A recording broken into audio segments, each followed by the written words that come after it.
तो दोस्तों कैसे हैं आप? बहुत अच्छे होंगे। देखिए मैं सेल्फ प्रदीप यादव, हम पढ़ रहे हैं एवरेज, उसी को आगे बढ़ाते हुए आज क्लास स्टार्ट करते हैं। देखिए आज का जो पहला क्वेश्चन है, पहला क्वेश्चन क्या कहता है, तीन पूर्णांकों का औसत 13 है। जब एक प्राकृतिक संख्या n को शामिल किया जाता है तो इन चार पूर्णांकों का औसत एक विषम पूर्णांक रहता है। n का न्यूनतम संभावित मान ज्ञात करिए। इसका मतलब हमारे पास कितने पूर्णांक थे? तीन पूर्णांक थे। ये नहीं बताया कौन कौन से थे, और तीनों का औसत जो था वो औसत दिया है आपको, कितना है? 13 है। तो हम कह सकते हैं तीनों पूर्णांक का योग निकाल सकते हैं। तो योग कैसे निकालेंगे? तो आप कहेंगे 13 औसत है और कितनी संख्या होगा? तीन का। तो अब बताइए कितना हो जाएगा? 13 तिया 39। ये क्या आ चुका है? योग आ चुका है। अब उसने कहा जैसे ही इन तीन पूर्णांक के साथ n को शामिल किया जाता है, तो अब बताइए तीन पूर्णांक का योग कितना था? 39 था।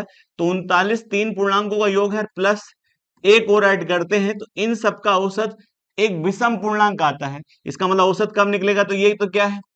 योग है। और योग बटे संख्या निकालते हैं तो औसत निकल जाता है। तो अब बताइए संख्या कितनी है? 4 है। और 4 से जैसे ही भाग करा तो इनका औसत क्या आएगा? एक विषम संख्या आनी चाहिए। क्या आनी चाहिए? विषम संख्या आनी चाहिए। अब एक बात बताइए, तो n का संभावित मान क्या हो सकता है? सवाल के अनुसार ये कहना चाहता है। तो हम ऑप्शन से ट्राई कर लेते हैं। जैसे पहला ऑप्शन कितना है? 5 है। अब एक बात बताइए, जैसे हम 5 रखेंगे n का मान, तो 5 और देखिए यहाँ कितना है? 39 है। तो अब इसको जोड़ते हैं तो कितना आएगा? 44 है। और 44 किससे घटता है? 4 से। तो इसका मान कितना आता है? 11। ये विषम भी है और पूर्णांक भी है। इसके बाद आपने कहा एक क्यों नहीं रख सकते? जैसे एक रखेंगे तो 40 हो जाएगा, 40 को 4 से भाग करेंगे तो कितना आएगा? 10 आएगा। और 10 क्यों नहीं हो सकता? आप कहेंगे ये सम है और होना क्या चाहिए? विषम होना चाहिए।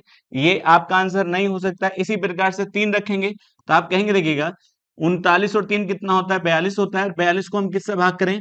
4 से, तो नहीं कट पाएगा। और दशमलव वाले पूर्णांक नहीं होते, जो नंबर लाइन पर नंबर्स आते हैं वही पूर्णांक कहलाते हैं। तो आप कह सकते हैं एक पूर्णांक होगा, दो पूर्णांक होगा, इनके बीच में आने वाले नंबर्स पूर्णांक नहीं होते। बीच का मतलब है पॉइंट्स में आने वाले नंबर्स पूर्णांक नहीं होते हैं। इसी प्रकार से हम तीसरा देखिएगा, चौथा रखेंगे तो यहाँ कितना है? 4 है। और यहाँ पर कितना है? देखिए 4 रखेंगे तो आप बताएंगे 43 होगा। और 43 को 4 से नहीं काट सकते, तो ये भी क्या नहीं हो सकता? पूर्णांक नहीं हो सकता। तो आप बताइए आपके हिसाब से क्या आंसर होगा? 5 होगा। 5 के रखने के बाद 11 आता है। 11 एक क्या है? पूर्णांक भी है और आपके सवाल के हिसाब से विषम भी है। तो यही इसका करेक्ट आंसर हो जाता है। चलते हैं नेक्स्ट क्वेश्चन पर। उसने कहा 11 खिलाड़ी की एक क्रिकेट टीम का कप्तान 25 वर्ष का है। इसका मतलब कितने खिलाड़ी हैं? 11 खिलाड़ी हैं। और उसमें कप्तान जो है, कप्तान कितने वर्ष का है? 25 वर्ष का है। और इसके साथ विकेट कीपर के बारे में कहा गया है, विकेट कीपर इससे कितने वर्ष बड़ा है? 3 वर्ष।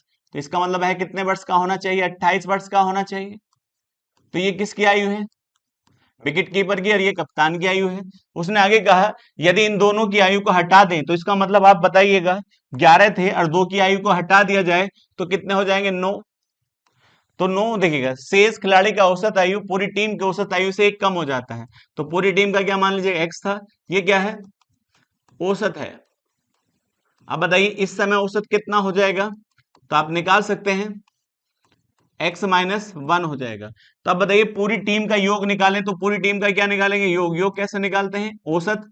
औसत x है और कितनी खिलाड़ी का? 11 है, तो 11x हो जाएगा।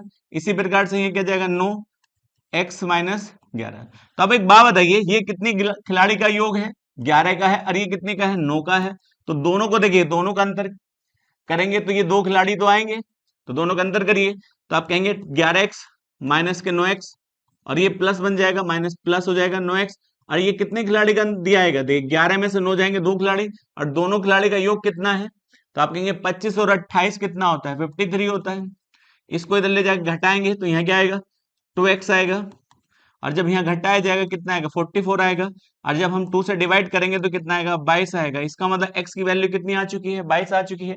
और x क्या माना था? 11 खिलाड़ी का औसत माना था। अब तुमसे क्या पूछा है? पूरी टीम का औसत क्या था? तो आप कह सकते हैं 22 था। यही इसका करेक्ट आंसर हो जाएगा। चलते हैं नेक्स्ट क्वेश्चन पर। नेक्स्ट क्वेश्चन में क्या कहता है देखिएगा, 30 छात्रों वाले एक सेक्शन ए में गणित के औसत अंक 65 हैं। इसका मतलब एक बात बताइए, कितने छात्र हैं एक सेक्शन में? ए सेक्शन में 30 छात्र हैं और उनके औसत अंक कितने दिए हैं? औसत अंक दिए हैं, वो कितने दिए हैं? 65 दिए हैं। ध्यान से करना। अब वो कहता है 35 छात्र हैं, कितने छात्र हैं सेक्शन बी में, सेक्शन 35 छात्रों के औसत अंक जो दे रखे हैं वो कितने दिए हैं, उसने दिए हैं देखिएगा बी सेक्शन में 70 दिए हैं। तो हम योग निकाल सकते हैं, कुल योग निकाल लीजिएगा। कुल कैसे निकालेंगे, औसत कितना है 65 है, और कितने छात्रों का 30 का, तो आप कहेंगे 0, 5 तिया 15 होता है। अब बताइए 6 तिया 18 एक 19 हो जाएगा। इसका मतलब 30 सेक्शन ए के सभी छात्रों का योग कितना आ चुका है, 1950 आ चुका है। इसी प्रकार से हम किसके, सेक्शन बी के कुल अंक निकाल लेंगे। तो 70 गुणा कितना है 35 है। अब 0, 5 सत्ते 35 होता है, 21 और 3 कितना होता है 24 होता है। दोनों सेक्शन के आपने अंकों का निकाल लिया, दोनों को जोड़िए। तो हम जोड़ते हैं, यहाँ देखिएगा यहाँ से तो यहाँ 0 आएगा, यहाँ 5 और 5 10 होता है, 9 और 4 13, 13 और 1 14 हो जाएगा, और 3 और 1 4 हो जाएगा। टोटल अंक आ चुके हैं कौन से सेक्शन के, ए के और बी के। और आपसे क्या पूछा गया है, आपसे कहा गया है एक लड़के के जो अंक थे वो 47 थे, 47 की जगह कितने लिखे गए हैं, 74 लिखे गए हैं। इसका मतलब इन दोनों के हम देखिए योग कर रहे थे, औसत निकाल रहे थे, उसमें 47 लिखना था, बट 47 के स्थान पर कितना लिखा जा चुका है, 74 लिखा जा चुका है। इसका मतलब जब हम एवरेज निकाल रहे थे तो 47 हमें ऐड करना था, हमारा जुड़ कितना गया 77, 74 जुड़ चुका है। तो गलत जुड़ा है, कितना ज्यादा जुड़ा है तो आप बताइएगा। और जो चीज जुड़ चुकी है उसके हिसाब से औसत आ चुका है, तो आप कहेंगे कितना ज्यादा जुड़ा है, 27 ज्यादा जुड़ा है। 27 जो आपने औसत निकाला उस औसत के अंदर 27 ज्यादा जुड़ा है, इसका मतलब 27 को निकाल दे तो सही औसत आ जाएगा। तो आप बताइए 27 निकालेंगे हम कितने में से, तो आप कहेंगे टोटल दोनों सेक्शन के अंकों का योग कितना है 4400, उसमें से हम कितना निकाल दें 27 निकाल दें। तो यहाँ कितना बचेगा 3, और यहाँ कितना बचेगा देखिएगा 7, और यहाँ 3, और यहाँ कितना आएगा 4। तो ये आपके अनुसार दोनों सेक्शन के अंकों का योग सही वाला है। अब बस आपसे यही तो पूछा है दोनों सेक्शन के औसत अंक कितने थे लगभग। तो अब एक बात बताइए कितने हैं टोटल आपके अनुसार, 4373। और इसे डिवाइड किससे कर दें, दोनों सेक्शन में कितने हैं, तो आप कहेंगे दोनों सेक्शन में छात्रों की संख्या कितनी है 65 है या नहीं है। अब जैसे ही आप भाग करेंगे देखिएगा तो कितनी बार जाएगा आप बताइए, 6 बार तो पूरा जाएगा। तो 6 पंजे कितना होता है 30 होता है, और 6 छंग 36, और 36 और 3 कितना होता है 39 होता है। तो यहाँ 7 आएगा, यहाँ 4 आएगा। अब देखिए यहाँ पर कितना आ जाएगा 3 आ जाएगा।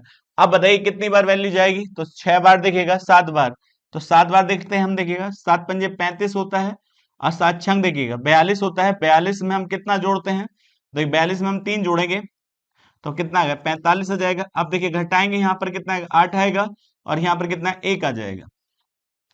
अब बताइएगा यहाँ पर जो रहता है पॉइंट लगाएंगे, तो पॉइंट लगाएंगे 0 आ जाएगा। तो कितनी बार जा सकता है 3 बार जाएगा, तो 3 बार तो जा नहीं सकता, 2 बार जाएगा। तो आंसर कितना हो जाएगा, पूरा करने की जरूरत नहीं है। तो आप कह सकते हैं हमारा आंसर जो आ जाएगा वो कितना आएगा, इसको भाग करने पर 65 से, तो 65 से भाग करने के बाद आ जाएगा 67.28, सही आपका एवरेज हो जाएगा। यही आपका आंसर हो जाता है। नेक्स्ट क्वेश्चन पर बढ़ते हैं। नेक्स्ट क्वेश्चन ने कहा पिता और बड़े पुत्र की औसत आयु कितनी है। तो पिता है और पिता के साथ बड़े पुत्र को लिया जाता है, बड़े पुत्र को लिया जाता है तो औसत कितना आता है 35 आता है। तो 35 दो जनों का औसत है, तो आप योग निकाल लीजिए डायरेक्ट, 35 गुणा 2, तो टोटल योग कितना आ चुका है 70 वर्ष आ चुका है। ये 70 वर्ष किसका है, पिता और बड़े पुत्र की आयु का योग है। इसी प्रकार से देखिए पिता के साथ किसको लिया गया है, अब छोटे पुत्र को लिया गया है, छोटे पुत्र को लिया है, मगर इनका एवरेज कितना है, तो इनका एवरेज है 32 वर्ष है। तो हम कहेंगे 32 वर्ष है दो जनों का, तो आप कह सकते हैं कितना आएगा 64 वर्ष, दोनों की आयु हो जाएगी। अब इसी प्रकार से दोनों पुत्रों की देखिएगा, अब यदि मैं कहूं इनसे देखिएगा इन दोनों में कॉमन कौन है, पिता है, तो दोनों को घटाएं, दोनों को घटाएं तो पिता की आयु कट जाएगी। तो यहाँ क्या आएगा, बड़ा पुत्र, पुत्र और माइनस का छोटा पुत्र, दोनों की आयु का अंतर आ चुका है। दोनों की आयु का अंतर कितना आएगा, आप कहेंगे 6 वर्ष आएगा। इसका मतलब दोनों एक दूसरे से कितने वर्ष बड़े हैं, 6 वर्ष बड़े हैं। अब उनकी आयु का देखिए औसत भी दे रखा है दोनों पुत्रों की, तो औसत कितना है 17। तो हम कह सकते हैं बड़ा पुत्र जो है और प्लस छोटा पुत्र जो है, दोनों की आयु का योग कितना होगा, औसत 17 है, 17 दूनी 34 होगा। बस यहीं खत्म हो जाता है सवाल। दोनों को जोड़ेंगे तो ये दोनों कट जाएंगे, और जैसे ही कटेंगे तो आप बताइए जोड़ने पर, तो यहाँ कितना आएगा 40 आ जाएगा, और यहाँ पर 2 आ जाएगा। तो बड़े पुत्र की आप किसकी, बड़े पुत्र की आयु कितनी निकाल सकते हैं, यहाँ 40 है, तो बड़े पुत्र की जो आयु आएगी, बड़े पुत्र की आयु जो कितनी हो जाएगी, 20 वर्ष हो जाएगी, नहीं हो जाएगी। बस यहीं आप सवाल को खत्म कर सकते हैं। एक बात बताइए, आपसे क्या पूछा है, पिता और दोनों बेटों की औसत आयु ज्ञात करिए, तो कितना सिंपल हो जाता है। एक बात बताइए, यदि बड़ा पुत्र कितने का है, 20 वर्ष का है, और दोनों की आयु कितनी है, 24 वर्ष है, 34 वर्ष है, तो आप कह सकते हैं कि छोटा पुत्र कितने का होगा, तो आप कहते हैं बड़ा कितने का है, 20 का, और दोनों की आयु कितनी है टोटल 34 है, तो ये कितने का होगा, 14 वर्ष का होगा, नहीं होगा। बस यहीं खत्म हो जाता है सवाल। कैसे देखिएगा, आपसे मैं कहूं पिता है, बड़ा पुत्र है, यदि इसके साथ कौन हो, छोटा पुत्र और हो, तो तीनों की आयु हो जाएगी, तो छोटे पुत्र की आयु हम जोड़ दें कितनी, 14 वर्ष, तो 14 वर्ष इधर जुड़ेगी, तो 14 वर्ष इधर जुड़ जाएगी, तो यहाँ क्या हो जाएगा 84 वर्ष, 84 वर्ष हो जाएगा। और ये 84 वर्ष कितने का होगा, 3 का होगा, तो हम 3 से भाग करते तो एवरेज आ जाएगा, नहीं जाएगा। तो आप कहेंगे 3 दूनी 6 होता है, और 3 अट्ठे 24 होता है, तो कितना आ जाएगा 28 वर्ष। इसका मतलब पिता और दोनों बेटों की औसत आयु कितनी हो जाएगी, 28 वर्ष हो जाएगी। चलते हैं नेक्स्ट क्वेश्चन पर। नेक्स्ट क्वेश्चन ये कहता है, यदि घटते क्रम में 5 संख्या में से पहली 4 संख्या का औसत, इसका मतलब कितनी संख्या है, x1 x2 है और x3 है और x4 है। कितनी संख्या थी, 5 थी, 5 में से हमने ले कितनी है 4, और 4 का औसत कितना दिया है आप बताइएगा, 25 दिया है। तो आप कहेंगे 25 औसत है 4 का, 4 से गुणा कर दीजिएगा, तो जब 4 से गुणा करेंगे तो क्या निकल जाएगा, योग निकल जाएगा। और योग कितना आएगा इसका बताइए, 100 आ जाएगा। इसी प्रकार से आप बताइए अंतिम 4 संख्याओं का औसत कितना है, 20 है। तो अंतिम 4 कौन सी होंगी, देखिए कहां से स्टार्ट होंगी, x2 से, x3 से, x4 से और x5 से, और इनका औसत दिया है, तो इनका योग भी निकाल सकते हैं। तो किस प्रकार से निकालेंगे, 20 गुणा 4 आ जाएगा, तो आप बताइए कितना आएगा, 80 आ जाएगा, नहीं आ जाएगा। तो नीचे वाली 4 देखिए, 4 संख्या का योग और ऊपर वाली 4 संख्याओं का योग आपने निकाल लिया है। बट आपसे क्या पूछा है, पहली और आखिरी संख्या के बीच का अंतर। तो हम इनको यदि घटा दें, तो इनको जब हम घटाएंगे तो देखना x2 से x2 कट जाए x3 से, और यहाँ पे भी कट जाएगा, तो क्या बचेगा, x1 माइनस के x5, और इनका देखिए अंतर कितना आएगा, 20 आएगा। और यही आपका आंसर पूछा गया है, पहली और आखिरी संख्या का अंतर पूछा है, यही इसका करेक्ट आंसर हो जाता है। चलते हैं नेक्स्ट क्वेश्चन पर। तो नेक्स्ट क्वेश्चन क्या कहता है, देखिएगा उसने कहा एक बल्लेबाज ने n पारी खेली और सभी पारियों में वो आउट हो गया, इसका मतलब किसी में भी वो नॉट आउट नहीं गया है। n+2 पारी में उसका औसत स्कोर कितना है, तो आपसे कहा 29 है। इसका मतलब n+2 पारी जब वह खेलता है तो उसका औसत कितना होता है, औसत जो है वह कितना है, 29 है। तो हम कुल रन निकाल सकते हैं कि n+2 में कितने रन बनाए हैं, तो आप कहेंगे 29 और n+2, क्योंकि 29 एवरेज है कितनी पारी का, n+2 पारी का है। आगे क्या कहा देखिएगा, उसने अंतिम 2 पारी 38 और 15, तो इसका मतलब अंतिम पारी कितने खेली, 38 और 15 को स्कोर को क्या कर दिया उसने, उसने कहा देखिएगा उसका 2 पारी का स्कोर कितना था, उसने अंतिम 2 पारी में 38 और 15 का स्कोर किया, और प्रथम n पारी में प्रत्येक देखिएगा, प्रथम n पारियों में प्रत्येक में बल्लेबाज ने 38 से कम का स्कोर किया। इसका मतलब पहली जो n पारी खेली गई है उसमें उसने किससे कम स्कोर किया, 38, 38 से ज्यादा नहीं किया, 38 से कम कम स्कोर किया है। आगे कहा आप बताइए इन पारियों में से उसका औसत स्कोर कितना था, 30 था। तब एक बात बताइए कौन सी पारियों में, n पारियों में। n पारी मतलब 2 पारी निकाल दे तो n पारी बचेंगी। तो जैसे मैं आपसे कहूं टोटल पारियों का रन कितने हैं, 29 n+2, इसमें से मैं 2 पारी निकाल लूं कौन कौन सी, एक तो 38 निकाल दूं और एक कितनी निकाल लूं बाद वाली, तो आप कहेंगे देखिएगा 15 निकाल दूं तो कितनी पारी बचेंगी, n पारी, क्योंकि 2 पारी घटा देंगे तो n पारी बचेंगी, और n पारी का औसत कितना हो जाता है, 30 हो जाता है। इसका मतलब ये कितनी पारी का रन है, 30 पारी की, क्योंकि n पारी का औसत कितना है, 30 है, तो टोटल रन निकाल लिए n पारी के। तो अब एक बात बताइए, तो जब इसे हम सोल्व करते हैं 29 दूनी 58 होता है, प्लस इसको हम जोड़ लें तो आप बता सकते हैं 8 5 13, यहाँ कितना आएगा 13, और यहाँ 4 1 5 आ जाएगा। यही तो आएगा, और ये भी कहाँ का आएगा, माइनस का आएगा। इतना ध्यान रखिएगा। आगे देखिए, आगे क्या कहता है यहाँ, 30n। अब बताइए इसमें अंतर कितने का आएगा, 5 का। 29n प्लस 5 बराबर कितना होगा, 30n। इसको हम इधर लाएंगे, इधर ये इधर ले जाइए, n की वैल्यू कितनी आ जाएगी, 5। इसका मतलब n पारी कितनी है, 5 है। अब उसने आगे कहा उसका सबसे कम स्कोर कितने रन था, x रन था। आगे बताइए, और साथ ही यह भी ज्ञात है उसने अपनी प्रत्येक पारी में अलग अलग रनों की संख्या बनाई। इसका मतलब कोई भी पारी उसकी सेम नहीं है, तो x का न्यूनतम मान संभावित पूछा है। अब एक बात बताइए, n पारी में उसका क्या कहा गया था, उसने कहा n पारियों में उसने प्रत्येक देखिए बल्लेबाजी में कितने रन से कम बनाए हैं, 38 रन से कम बनाए हैं, और कम भी बनाए हैं, और ये भी देखना है कि भैया कोई पारी सेम ना हो जाए। तो अब मैं आपसे कह सकता हूं, यदि n पारी के हम रनों को सोचा जाए, तो मैं आपसे कहता हूं, देखिएगा 2 पारी के रन तो हमें पता है, बाद वाली की 38 अरे कितनी है, 15 है। तो यदि मैं आपसे कहूं n पारी में तो 38 से कम नहीं बनाए तो मैक्सिमम रन बनाइए, क्योंकि जब ये मैक्सिमम होगा, 38 से तो ज्यादा नहीं सोच सकते, मगर ये मैक्सिमम होगा तभी तो x का मान क्या होगा, न्यूनतम होगा।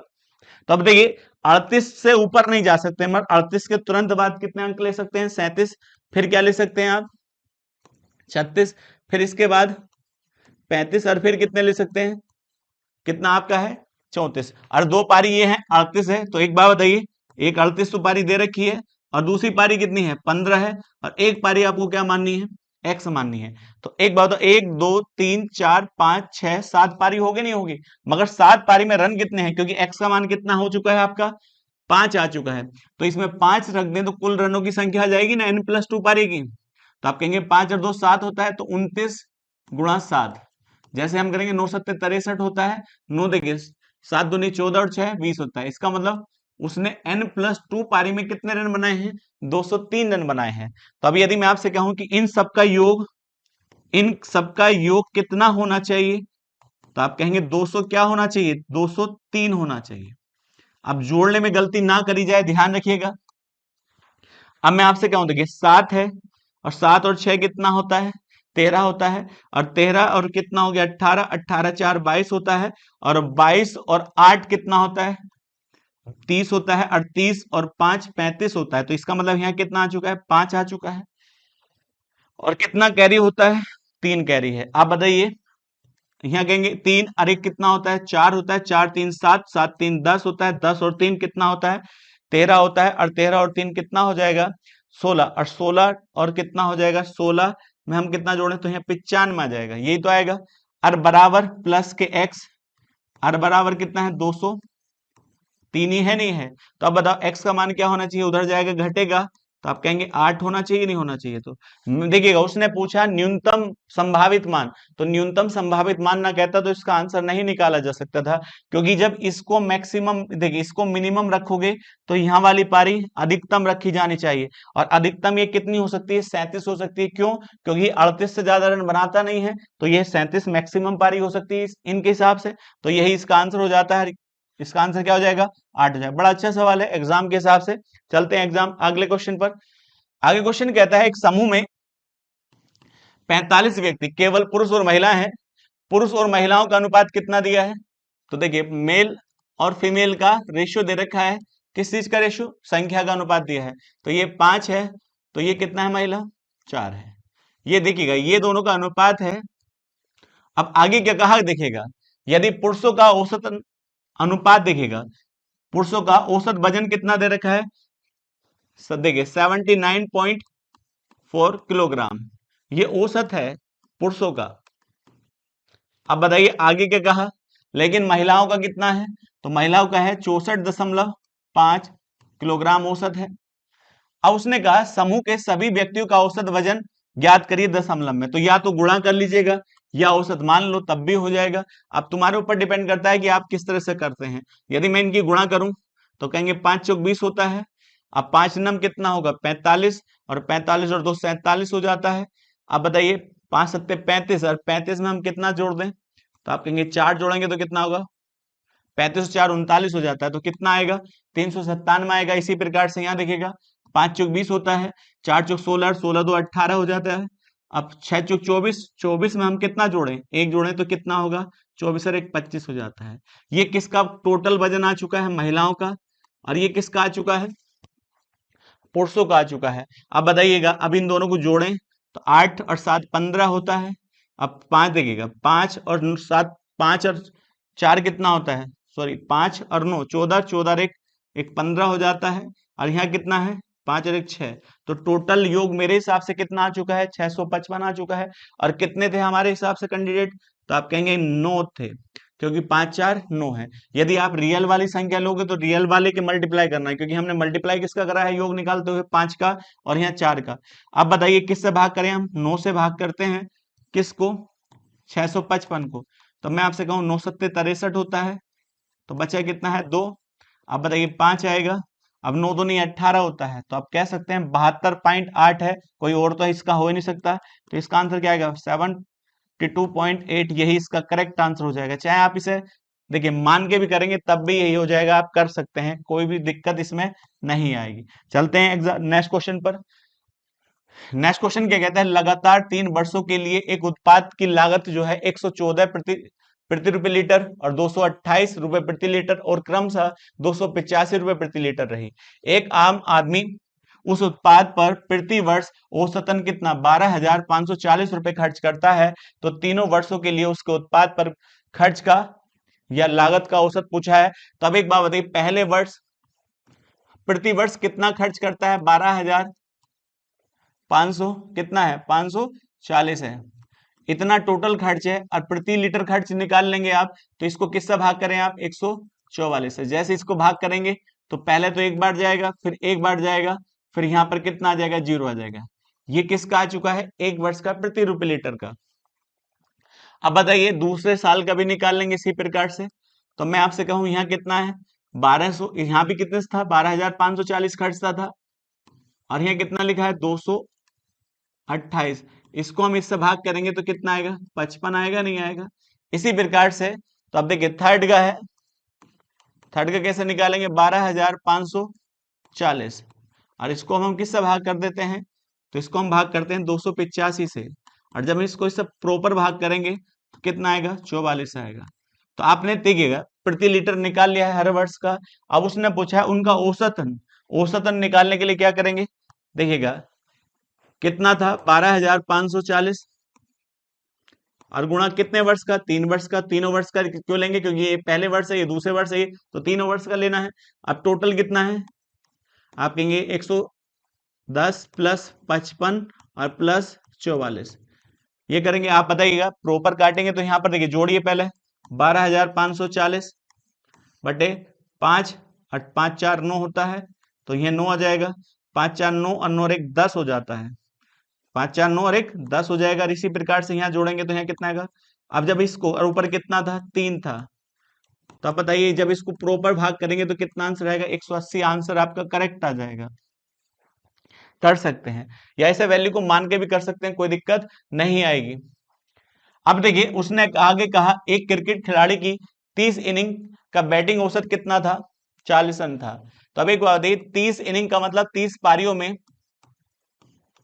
उसका औसत कितना था, औसत था 40 रन प्रति पारी। अब आगे क्या कहा देखिएगा, आगे कहता है देखिएगा, उसने आगे कहा उसने 2 पारी निकाली, इसमें से एक मैक्सिमम, एक अधिकतम, और एक पारी जो निकाली वो न्यूनतम। इसका मतलब जो सबसे कम रन वाली पारी थी 2 पारी निकाली। अब एक बात बताइए, आपको ये पता है कि औसत के बराबर कोई जाए या औसत के बराबर कोई आए तो कोई फर्क नहीं पड़ता। तो हम ये थोड़ी देर के लिए मान लें, थोड़ी देर के लिए मान लेते हैं कि पहली पारी भी जो निकली है 40 की निकली है, और दूसरी पारी भी कितने निकली है, 40 की। जब दोनों पारी औसत के बराबर निकली तो पारी कितनी हो चुकी है, 28 पारी, और उनका औसत जो हो चुका है वो कितना हो चुका है बताइएगा, 40 ही रहता है। जब औसत के बराबर कोई जाए या औसत के बराबर कोई आए तो औसत कभी चेंज नहीं होता है। लेकिन उसने कहा औसत जो हो जाता है वो कितना हो जाता है, 38 हो जाता है। इसका मतलब औसत जब 38 हुआ है तो या तो पारी ज्यादा की गई है या कम की गई है, तो निकालने पर गई तो ज्यादा गई, तो इसका मतलब 38 कब होगा, जब औसत 40 से कितना कम हो जाए, 2 कम हो जाए, जब भी तो 38 होगा। इसका मतलब औसत कमी कितनी हुई है, 2 की, तो 2 की कमी कितनी पारियों में होगी, 28 की। तो 28 पारियों में जब 2 की कमी करेंगे तो आप कहेंगे 28 दूनी 56। तो ये 56 कम होने के कारण क्या है बताइए? इसका मतलब जाने वाली पारी 56 रन और ज्यादा लेके गई है। तो यदि वह 40-40 का लेके जाती दोनों पारी रन तो कोई फर्क नहीं पड़ता। 40 और 40 कितना होता है? 80, और 80 में कितना और लेके गई है? 56 और लेके गई है। तो इसका मतलब कह सकते हैं दोनों जाने वाली पारी कितने की थी? 133। इसका मतलब दोनों पारी जो गई हैं मैक्सिमम और मिनिमम दोनों पारी का योग कितना था? 136 था। अब दोनों पारी का योग भी दे रखा है और उसने आगे कहा अधिकतम पारी न्यूनतम पारी से कितना रन ज्यादा है? 100 रन ज्यादा है। तो हम कह सकते हैं अधिकतम पारी x है और न्यूनतम पारी y है। दोनों का योग कितना है? 136 है और दोनों का अंतर कितना दे रखा है? तो आप कह सकते हैं 100 दे रखा है। तो दोनों को घटा दीजिएगा तो माइनस वाला प्लस हो जाता है, प्लस वाला माइनस हो जाता है। तो ये कट जाएगा तो यहाँ कितना आएगा? सॉरी, ये वाला कट जाएगा तो यहाँ पर जो आएगा वो कितना आएगा? ये दोनों कट जाएंगे तो यहाँ क्या आएगा? 2 आएगा। और यहाँ कितना आएगा? 36। और 36 का आधा कितना होता है? 18। तो आपसे क्या पूछा है? आपसे पूछा उस खिलाड़ी का न्यूनतम स्कोर बताइए। तो न्यूनतम स्कोर 22 तो न्यूनतम थी, तो आप कह सकते हैं 18। यही इतना आसान सवाल है, एग्जाम में कर सकते हैं, बहुत बार आता है। चलते नेक्स्ट क्वेश्चन पर। उसने कहा भौतिक, देखिए भौतिक में 24 छात्रों द्वारा प्राप्त अंकों का औसत कितना है? 75 है। अब बताइए कितने? 24 छात्रों का औसत जो स्कोर है, औसत अंक जो है, औसत अंक वो कितना दिया है? 75 है। और उसने कहा दो न्यूनतम प्राप्तांकों को वो नहीं जोड़ता है, इसका मतलब दो न्यूनतम प्राप्तांक को निकाल देता है, तो उसका औसत कितना हो जाता है? तो यदि अभी पिछला वाला सवाल क्या हो तो उसी प्रकार से आप करें तो बहुत आसान हो जाता है। इसमें से दो, देखिएगा प्राप्तांक को निकाल देता है तो हम ये मान लें कि पहला भी प्राप्तांक कितना निकला है? 75 का, और दूसरा भी कितने निकला है? 75। 75 75 150 अंक निकाल दिए गए। तो आप कहते हैं जब 150 निकाल दिए तो 22 का औसत अंक भी कितना होता? 75 ही होता, लेकिन 75 नहीं था। 75 से कितना हो जाता? 78। इसका मतलब कितना बढ़ गया? 3। बढ़ा कब है? ये पारी निकलते हुए समय औसत अंक देखिए अपने में से अंक निकाल के देके जाती है तभी तो औसत बढ़ पाएगा। तो 3 बढ़ा है, कितने में बढ़ा होगा? तो आप कहेंगे 66। इसका मतलब जाने वाली जो दो आपके प्राप्तांक थे वह 66 अंक कम थे किससे? औसत से। तो आप कहेंगे 66 निकाल दें, तो 66 निकालेंगे यहाँ 4 आ जाएगा, और यहाँ पर कितना होगा? आप कह सकते हैं यहाँ देखिए 14, तो यहाँ 8 आ जाएगा। इसका मतलब जो आपका दो प्राप्तांक थे, दोनों के दोनों प्राप्तांक कितने निकाले गए हैं? तो आप कह सकते हैं 84। तो उसमें एक प्राप्तांक बड़ा होगा और एक प्राप्तांक क्या होगा?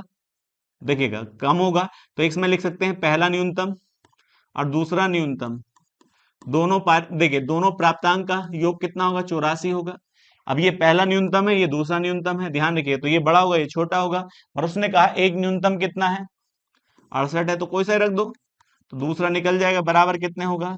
84। तो इसको इधर लेके जाएंगे, आप देखिए यहाँ कितना? 84 है, सॉरी। जब इसको इधर लेके जाएंगे तो आप बता पाएंगे कितना आएगा? 84 में से कितना घट जाएगा? 68 घट जाएगा। तो यहाँ 14 आएगा, सॉरी यहाँ कितना आएगा? 16 आएगा, और यहाँ 1 आएगा, जिसका मतलब दूसरा न्यूनतम अंक कितना होंगे? 16 होंगे। सेम क्वेश्चन था, पिछले वाले मेथड से कर सकते हैं। चलिए नेक्स्ट क्वेश्चन आपका है, चार क्रमागत सम संख्याओं में से पहली दो संख्याओं के औसत के वर्ग और अंतिम दो संख्याओं के औसत वर्ग के बीच का अंतर 408 है, तो यदि इनमें सबसे बड़ी सम संख्या ज्ञात करिए। तो अब मैं आपसे कहूं कितनी संख्या थी? 4 संख्या थी। कितनी संख्या? 4। और चारों की चारों क्या है? सम है और क्रमागत है, लगातार हैं। और उनका देखिएगा, उनके बारे में कंडीशन कहा गया है। तो पहले संख्या मान लो x है, तो ये कितनी होगी? x+2 होगी, और ये x+4 होगी, और ये कितनी हो जाएगी? x+6 हो जाएगी। और उसने कहा दोनों संख्या के, पहली दो संख्या के औसत का वर्ग। तो आप कहेंगे पहले औसत निकालेंगे, तो आप कहेंगे x+2। तो कितनी संख्या को जोड़ा गया है? 2 को 2 से भाग कर देंगे, और उसका क्या करना है? वर्ग करना है। इसी प्रकार से अंतिम दो संख्या के औसत का वर्ग, तो अब जैसे जोड़ेंगे x+4, और ये क्या जाएगा? x+6, और डिवाइड बाई कितना हो जाएगा? 2 हो जाएगा, और ये भी क्या है? स्क्वायर। तो ये वैल्यू बड़ी होगी तो बड़े में छोटा घटाएंगे, तो इसको यहाँ लिख लीजिएगा। तो जैसे हम जोड़ेंगे तो 2x आ जाएगा, प्लस कितना आएगा? 5x, सॉरी 10x आ जाएगा, 10 आएगा, डिवाइड बाई 2 आ जाएगा का होल स्क्वायर। और अंतर देखिए यहाँ कितना करेंगे? 2x प्लस कितना होगा? 2 होगा का होल स्क्वायर डिवाइड बाई 2। और इनका अंतर कितना दिया रखा है? 408। 8 दिया है। अब यदि मैं आपसे कहता हूं, देखिएगा 2 से भाग करिएगा, 2 से जैसे भाग करेंगे तो यहाँ 2 से भाग करेंगे तो कितना है, x प्लस 5 का होल स्क्वायर। इसी प्रकार से 2 से भाग करिए तो 2 से भाग करेंगे x प्लस 1 का होल स्क्वायर, और बराबर कितने के, 408 के। और आप जानते हैं a प्लस बी का होल स्क्वायर क्या होता है, a square plus b square और प्लस 2ab होता है। तो यदि मैं आपसे कहूं a प्लस बी का होल स्क्वायर खोलना है इसमें, तो कैसे खोलेंगे, आप ध्यान रखिएगा यहाँ पर। तो एक्स स्क्वायर प्लस 25 और प्लस, देखिए दोनों का मल्टीप्लाई 2 से होगा तो यहाँ कितना आएगा, 10x आ जाएगा।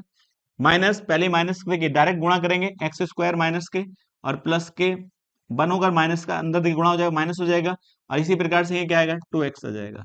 और बराबर कितने के, तो आप कहेंगे 408 के होगा। एक्स स्क्वायर से एक्स स्क्वायर कट जाएगा। अब देखिएगा यहाँ कितना लिखा है, 10x लिखा है, और 10x में से कितना x चला जाएगा, तो आप कहेंगे 2x। तो आप बचाइए, कितना बचेगा, 8। x बचेगा, नहीं बचेगा। और इसी प्रकार से यहाँ 25 में से 1 जाएगा तो आप कह सकते हैं 24 बचेगा। अब ध्यान रखना, माइनस प्लस पे ज्यादा गलती होती है, तो यहाँ कितना है, प्लस का, ये भी कितना आएगा, प्लस का आएगा, और बराबर कितने के हो जाएगा, 408 के हो जाएगा। इसको इधर ले जाके घटाएंगे तो 8x बराबर कितने के हो जाएगा, आप देखिए। तो यहाँ अधिक कितना घटेगा, 24 घटेगा, तो 24 घटाएंगे तो यहाँ 4 आएगा, यहाँ 0 आएगा, देखिए यहाँ कितना वैल्यू बचेगी, तो आप कहेंगे 8 बचेगा, और यहाँ 3 बचेगा। अब देखिए 8 से वैल्यू को डिवाइड करते हैं, देखिए 8 से जब वैल्यू काटते हैं तो कितना बचे, कितनी बार जाएगा, 8 चौक कितना होता है, 32 होता है। अब बचा कितना, 6, 8 अट्ठे 64 होता है। इसका मतलब आपकी वैल्यू x की कितनी आ चुकी है, 48 आ चुकी है। पर आपसे x की वैल्यू नहीं पूछा है, आपसे पूछा है सबसे बड़ी सम संख्या पूछी है। तो सबसे बड़ी संख्या कौन सी थी, x प्लस 6 थी। तो जैसे हम 6 जोड़ेंगे तो इसमें कितना होगा, 54 हो जाएगा। कितना हो जाएगा, 54, और यही इसका आंसर करेक्ट हो जाएगा। चलते हैं नेक्स्ट क्वेश्चन पर आगे बढ़ते हैं। नेक्स्ट क्वेश्चन क्या कहता है, देखिएगा। उसने कहा है, स्कूल के दान अभियान सप्ताह के दौरान छात्रों ने सामूहिक रूप से स्कूल में प्रत्येक कार्य दिवस पर औसतन 8,000 रुपए का दान करने का संकल्प लिया, रविवार को छोड़कर। इसका मतलब रविवार को छोड़ेगा तो 7 दिन नहीं होंगे, 6 दिन होंगे। तो अब मैं आपसे कह सकता हूँ 6 दिन का खर्चा कितना होगा, 8,000 क्या है औसत है, और कितने दिन का खर्चा है, 6 दिन का, क्योंकि रविवार को छोड़कर। तो आप कह सकते हैं टोटल कलेक्शन कितना होना चाहिए, 48,000 होना चाहिए। अब आगे उसने कहा, सोमवार से शुक्रवार तक उन्होंने 7,000, देखिए सोमवार के दिन कितना, 7,230, इसी प्रकार से 6,435, और इसी प्रकार से 6,927, और इसी प्रकार से 6,855, और अगला नेक्स्ट डे तो है 6,562 था। ये कितने दिन का खर्चा है, तो आप कहेंगे 5 दिन का। टोटल कितने हैं, 6 दिन का 48,000 है। अब एक बात बताइए, इनको हम जोड़ते हैं। देखिए 5 और 5 10 होता है, 10 और 7 17, 17 और 2 कितना होता है, 19 होता है। इसी प्रकार से हम देखिएगा तो यहाँ कितना आएगा, 3 3 दूनी 6 होता है, 6 एक 7 होता है, 7 2 9, और 9 और 5 14, 14 इसमें हम जोड़ेंगे 6, तो 14 और 6 20 हो जाता है। यहाँ कैरी कितना आ जाएगा, 2 आ जाएगा। अब बताओ, 2 और 2 4, 4 4 8 होता है, 8 और 9 17, 17 और 25 25 और 5 कितना होता है, 30 हो जाता है। यहाँ 3 हो जाएगा, 3 और 7 कितना होता है, 10, और 10 और 6 कितना होता है, देखिए 10 और 6 कितना होगा, 16 हो जाएगा। 16 में हम कितना जोड़े, 22, और 22 से 28, 28 में कितना जोड़े, 34 हो जाएगा। तो अब बताइए 5 दिन का खर्चा कितना है, या 5 दिन का कलेक्शन कितना है, 34,009 आया है, और टोटल 6 दिन का कितना है, तो हम इसमें से घटा दें तो 34,009 घटाएंगे तो आपको साफ साफ नजर आता है। तो यहाँ 1 आएगा, यहाँ 9 आएगा, यहाँ 9 आएगा, यहाँ 3 आएगा, यहाँ 1 आएगा। तो कह सकते हैं कि बाकी जो एक दिन बचा है उसमें कितना कलेक्शन किया जाना चाहिए, 13,991 कलेक्शन किया जाना चाहिए। अगला नेक्स्ट क्वेश्चन है, उसने कहा ए जो है 10 दी गई संख्याओं का औसत है। इसका मतलब 10 दी गई संख्या है, 1 2 3 4 5 है, 6 7 8 और 9, और देखिए एक 10 है। इनका औसत कितना दिया है, इनका औसत जो दे रखा है आपको, ए दे रखा है। अब उसने आगे कहा कि देखिए बी जो है, बी दो संख्याओं को और तीन, देखिए दो संख्याओं को और तीन संख्याओं द्वारा प्रतिस्थापित करने के बाद, इसका मतलब ये है दो संख्याओं को, दो संख्या निकाली, कोई सी भी निकाली, मगर कितने संख्या से प्रतिस्थापित किया गया, 3। तो 2 निकाली है, मगर आई कितनी है, तीन संख्याएं हैं, तो निकाली गई दो और आई कितनी है, तीन। तो निकालने और भैया आने के बाद औसत कितना हो जाता है, बी हो जाता है। तो पहले कितनी संख्या थी, 10, 10 में से कितनी निकली, 9, और 9 के बाद आप मुझे बताएंगे कितनी आ जाती है, तीन। तो टोटल कितनी संख्या हो जाती है इस समय, 11 हो जाती है। और आपको दे रखा है हटाई जो निकाली गई संख्या है उनका औसत कितना है, 48 है, और शामिल की गई औसत का औसत कितना है, 56 है। तो अब एक बात बताओ, टोटल 10 संख्या थी, 10 संख्या का कुल योग निकाले हम, कैसा निकाल सकते हैं? तो आप कहेंगे 10 संख्या है, पता नहीं कैसी है, बड़ी छोटी हमारे पता नहीं, मगर 10 है, कितनी संख्या औसत है इनका, ए है। तो टोटल योग कितना आ चुका है, 10 ए आ चुका है। उसने कहा इस 10 ए में से कितना निकाला गया, दो संख्या निकाली गई और उनका औसत कितना है, तो आप कहेंगे 48। तो 48 दूनी कितना होता है, 96। तो 96 निकाला गया और कितनी संख्या वापस आई, तीन संख्या वापस आई, मगर औसत कितना था, तो आप कहेंगे औसत 56 है, तो योग कितना होगा, तो 3 से गुणा कर दो, 3 छंग 18 होता है, 15 एक 16 होता है। तो आप बताइए 10 संख्या में से दो का योग निकाल दिया, 3 का योग ले लिया, तो कितनी संख्या होगी, 11। और 11 का औसत आपको क्या दिया था, बी। तो हम कह सकते हैं 11 भी है, नहीं है। इसी प्रकार से देखिएगा, अब इसे सोल्व करते हैं, तो आप कहेंगे 10 ए, अब यहाँ कितना लिखा है देखिएगा, घटाएंगे तो 8 में से, देखिए 8 में से 6 जाएंगे तो 2 आएगा। अब यहाँ कितना बचता है, ध्यान दीजिएगा, तो अब यहाँ 11 है, तो यहाँ कितना आएगा, 11 ही बचेगा। 16 में से 5 जाएगा तो 11, देखिए 11 बच जाएगा, और ये किस चीज का बचेगा, प्लस का, और बराबर कितना आएगा, 11 भी आएगा। यही तो आएगा, नहीं आएगा, इसको हम इधर ले जाएंगे तो 11 भी माइनस के 10 ए और बराबर कितने हो जाता है, 112 हो जाता है। घटाने में गड़बड़ नहीं की जानी चाहिए। सॉरी, यहाँ पर कितना था, ये 48 था, ध्यान रखिएगा 48 था, ये गलती हुई है, ये 48 था। 48 दूनी कितना होता है, 96 होता है। कितना होता है, 96 होता है। अब एक बात बताइए, जैसे यहाँ 96 होगा तो 96 में से घटाया जाएगा 168, तो यहाँ कितना आएगा, 2 ही आएगा। अब यहाँ 2 है तो 16 है, तो 16 यहाँ 72 आ जाएगा, ध्यान रखिए 72 आएगा, तो ये 72 हो जाएगा। बाकी सब कुछ सही है, तो 72 हो जाएगा। तो एक इक्वेशन आपके पास आ चुकी है, फर्स्ट इक्वेशन आ चुकी है। देखिए यहाँ कितना है, 11 है, और 11 माइनस 10 है, 11 भी माइनस के 10 है बराबर 72 है। और एक इक्वेशन आपको दे रखी है ये वाली, a प्लस बी का मान कितना है, 438 है। a प्लस बी का मान कितना दिया है, 438। अब इसमें कंपोनेंट मेथड लगाएंगे। कंपोनेंट का मतलब है कंपोनेंट इक्वल करिएगा। देखिएगा यहाँ पर a का मान कितना है, 10 है, तो यहाँ पर कितना है, 1 है, तो 10 से गुणा कर ले, तो यहाँ भी 10 से, यहाँ भी 10 से, और यहाँ भी 10 से गुणा करेंगे। तो 10 से गुणा करने के बाद जोड़ेंगे तो 10 ए से 10 ए कट जाएगा, तो यहाँ कितना बचेगा, 11, और यहाँ 10, तो कितना होगा, 21 बी आ जाएगा। इसी प्रकार से जब ऐसे यहाँ जुड़ेगा तो यहाँ कितना आएगा, 2 आ जाएगा, 8 7 15 होता है, 3 और 1 4 हो जाता है, यहाँ भी 4 आ जाएगा। अब जैसे हम इसे 21 से काटते हैं संख्या को, कितना था, 44 552, सॉरी 44 52 था। तो जैसे हम काटेंगे तो कितनी बार जाएगा, 44 42 बार कट जाएगा, 21 दूनी 42 होता है। यहाँ कितना बचता है, 2, और यहाँ पर वैल्यू जो बचती है वो कितनी बचती है, 5। तो एक बार बताओ कितनी बार जाएगा, एक बार जाएगा, तो एक बार जैसे जाएगा तो बचेगा कितना, 4, तो 2 आ जाएगा, 42 फिर कट जाता है 21 से 2 बार। तो हम ये कह सकते हैं ये वाली वैल्यू इसको कितनी बार काट पाएगी, बी का मान कितना जाएगा, तो आपके हिसाब से 212 आ जाएगा। कितना आ जाएगा, 212। तो बी की वैल्यू जो आई है वो कितनी आई है, 212 आई है। तो ध्यान रखिएगा कितनी आई है, 212। अब जब 212 आ चुकी है और दोनों का अंतर कितना था, तो ये आप कहेंगे दोनों का योग कितना था, 438 था। तो a प्लस बी जो था वो कितना था, 438 था। तो एक का मान कितना है, बी का मान कितना है, 212 है।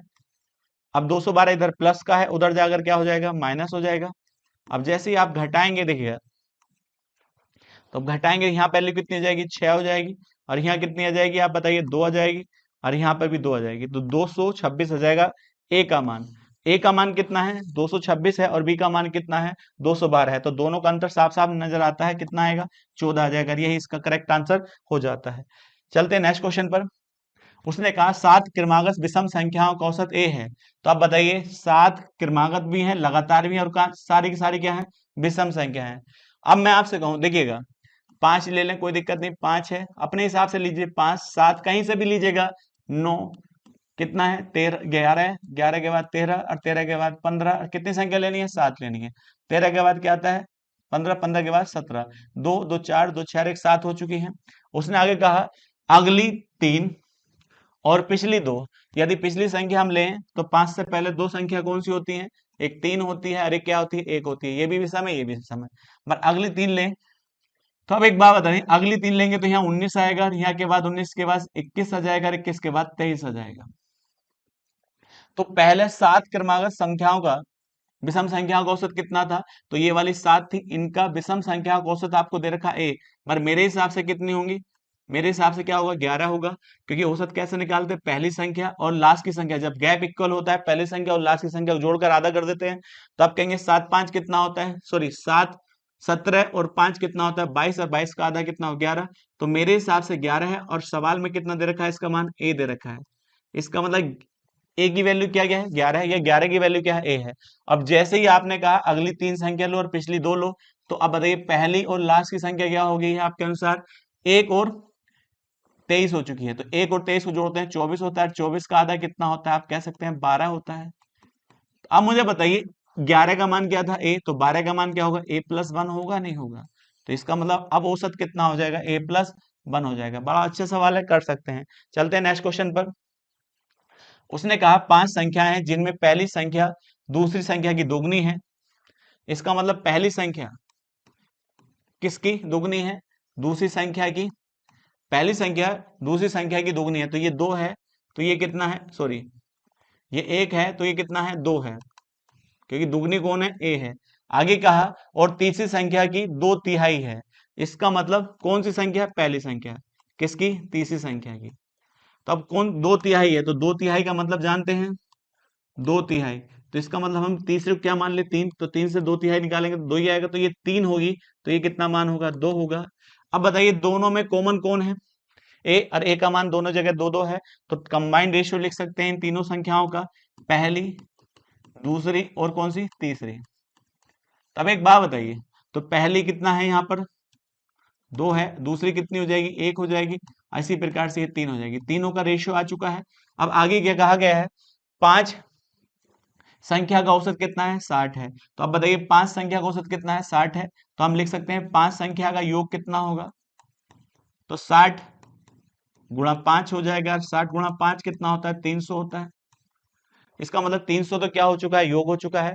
अब उसने आगे कहा अगर बाकी दो संख्या का योग कितना है, 120 है, तो 5 में से 2 निकाल दे तो बची कितनी, 3, और 120 इसमें से घटा देंगे, तो अब बताइए 120 घटाएंगे तो कितना बचेगा, 180 बचेगा। इसका मतलब बाकी 3 संख्या का योग कितना है, 180 है, और तीनों संख्या का अनुपात कितना है, 2:1:3, और इनको हम जोड़ते हैं तो कितना आएगा, हमारे हिसाब से 6 आएगा, और सवाल में कितना दे रखा है, 180, तो एक का मान कितना आना चाहिए, 30 आना चाहिए। तो अब मैं आपसे पूछा गया है 30, देखिए तीसरी संख्या ज्ञात करी, तो एक का मान कितना है, 30 है, तो तीसरी संख्या 3 थी, तो कितना हो जाएगा, 90 हो जाएगा, और यही आपका आंसर हो जाता है। चलते हैं नेक्स्ट क्वेश्चन पर आगे बढ़ते हैं। नेक्स्ट क्वेश्चन क्या कहता है, एक सोसाइटी के 120 सदस्य की औसत आयु 62.5 है। आप बताइए एक सोसाइटी है, उसमें कितने सदस्य हैं, 120 सदस्य हैं। अब उसने कहा इन सभी का औसत कितना है, इन सभी का औसत दे रखा है 62.5 वर्ष दिया है। अब आगे क्या कहा, 30 नए सदस्य को शामिल करने के बाद, इसका मतलब 30 नए सदस्य आते हैं। कितने सदस्य आते हैं, 30 सदस्य आते हैं। अब 30 सदस्य आते हैं, तो 30 सदस्य आने के बाद तो आप कहेंगे टोटल कितने हो जाएंगे, 150 हो जाएंगे आने के बाद। अब एक बात बताओ, थोड़ा सा कॉमन सेंस लगाएं, यदि हर सदस्य बराबर आए औसत के, तो मैं आपसे कहूं 62.5 का हर व्यक्ति आता। अब हर व्यक्ति आता तो औसत कितना लिखा होता, तो आज भी औसत लिखा होता 62.5 लिखा होता। यदि इतने का हर व्यक्ति आए, 30 के 30 सदस्य कितने का है, 62.5 वर्ष, 62.5 वर्ष, तो औसत पे कोई बदलाव नहीं आता, पर बदलाव आया है, कितना हो गया, 58.2 हो गया। तो 58.62 में से 58.2 हो चुका है, तो कितना कम हुआ है, 3, और यहाँ कितना है, 4।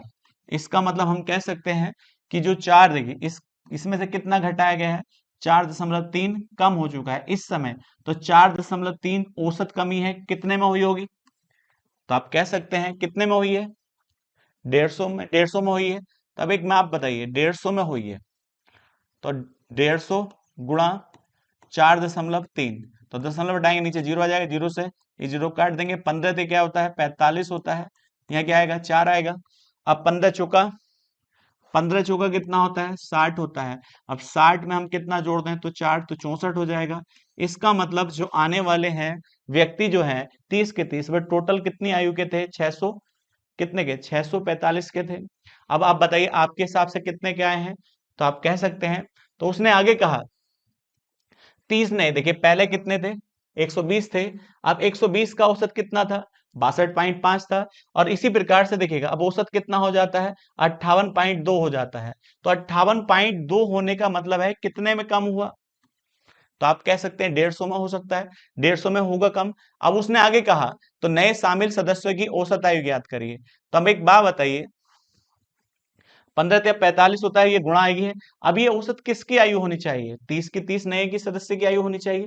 तो अब यदि मैं आपसे कहता हूं यदि इसे 30 से भाग करें, तो उसने क्या पूछा है, यदि आप ऐसा नहीं करना चाहते हैं तो इस तरह से कर लीजिएगा, क्योंकि इस तरह से सोचेंगे तो आप देखिए कितने व्यक्ति आ रहे हैं 30 व्यक्ति आ रहे हैं, तो यहाँ कितना हो जाएंगे 150 हो जाएंगे। तो औसत कितना हो जाता है, औसत देखिए योग ही तो निकालना है, तो औसत हो जाता है कितना 58.25 वर्ष हो जाता है।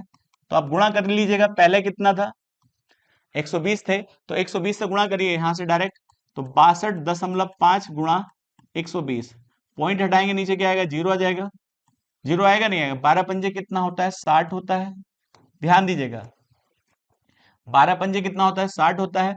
अब 12 दूनी देखिए 12 दूनी 24 और 24 और कितना हो जाता है 24 और 6 कितना हो जाता है 30 हो जाता है। अब 12 6 72, 72 3 कितना होता है 75 हो जाता है। इसका मतलब इस समय टोटल वर्ष कितने हैं, तो आप कह सकते हैं देखिए 7500 है।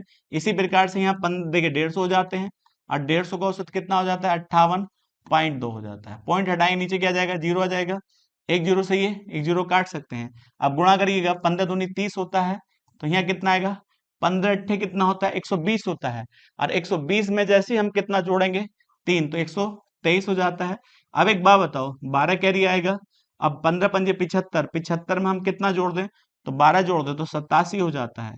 मैं आपसे कहूं ये कितने का है 150 का, और ये कितने का 120 का है, और दोनों घटा दें तो आप कहेंगे 7500, घटाएंगे तो यहाँ जीरो आ जाएगा, और यहाँ कितना आएगा 3 आ जाएगा, और यहाँ पर वैल्यू जो आ जाएगी कितनी आ जाएगी 2 आ जाएगी, और इसी प्रकार से यहाँ वैल्यू कितनी जाएगी तो 1230 आएगा, और 1230 कितने का आएगा 30 का आएगा, तो 1230 कितने का है 30 जनों का है उम्र देखिएगा। तो आप भाग करिए तो आप कह सकते हैं कितने वर्ष आएगा 41 वर्ष आ जाएगा।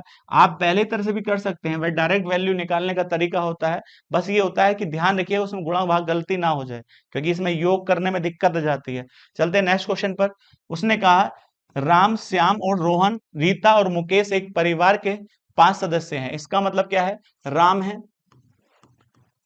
है श्याम है और उसके बाद रोहन है, रोहन के बाद रीता है, और रीता के बाद मुकेश है। अब इन सभी का देखिए 5 के 5 सदस्य थे जिनका क्रमिक रूप से वजन तोला जाता है। यदि प्रत्येक सदस्य का वजन तोलने के बाद उसका औसत वजन में गणना की जाती है तो हर बार कितना वजन बढ़ जाता है 2 किलोग्राम बढ़ जाता है। इसका मतलब पहले तोला किसका गया होगा राम का, तो राम का वजन मान लीजिए कितने किलोग्राम था औसत, तो x था। मगर अगली बार जब श्याम का तोला जाएगा तो इसका मत ध्यान रखिएगा श्याम का तोलेंगे तो कितना बढ़ेगा x+2 हो जाएगा। इसी प्रकार से रोहन का बताइए तो x+4 हो जाएगा, इसी प्रकार से x+6 हो जाएगा, और यही x+ कितना हो जाएगा 8 हो जाएगा। मगर आप बताइएगा तो अब इनका देखिए ये क्या था औसत था, अब इनका योग निकाल लेंगे। तो योग कैसा निकलेगा ध्यान रखिएगा, तो योग कैसे निकालेंगे जब राम का वजन तोला जा रहा था तो राम अकेला व्यक्ति था तो यहाँ कितना आएगा x ही आएगा। मगर जब श्याम का वजन तोला जा रहा है तो कितने कैंडिडेट हो जाते हैं 2 हो जाते हैं, इसमें 2 से गुणा हो जाएगी तो 2x+4 हो जाएगा। इसी प्रकार से जब ये वाला क्योंकि ये राम देखिए जुड़ता है क्योंकि औसत सबके साथ है जुड़ा हुआ है तो 2 2 सब में जुड़ा है। तो आप बताइए तो ये कितना रोहन को कितना स्थान पर है 3, तो आप कहेंगे 3 से गुणा हो जाएंगे 3x+12 हो जाएगा। इसी प्रकार से अब बताइए रीता कौन से स्थान पर है 4, तो 4 बढ़िया 4 से गुणा करिए यहाँ कितना आएगा 4x+ 24 हो जाएगा। इसी प्रकार से राम और मुकेश में कितने की गुणा हो जाएगी? 5 का, तो 5x और प्लस 40 हो जाएगा। अब एक बात बताइए, इन दोनों में क्योंकि अंतर तो एक का ही होगा, यहाँ देखिए 5 है यहाँ 4 है, तो अंतर एक का आएगा नहीं, इन दोनों का अंतर करिएगा। तो जैसे अंतर करेंगे 5x प्लस 40 और माइनस के 4x, कितना 4x माइनस के 24 कर देंगे, नहीं कर देंगे, तो यहाँ कितना आएगा x आ जाएगा और x माइनस प्लस के 16 हो जाएगा। इसका मतलब ये बताइएगा, आप कहेंगे ये किसका वजन था? मुकेश का, और ये चौथे स्थान पर है ऊपर से रीता, तो दोनों घटाएंगे तो एक का ही मान तो आएगा नहीं, x का, x प्लस 16। आपसे क्या पूछा है?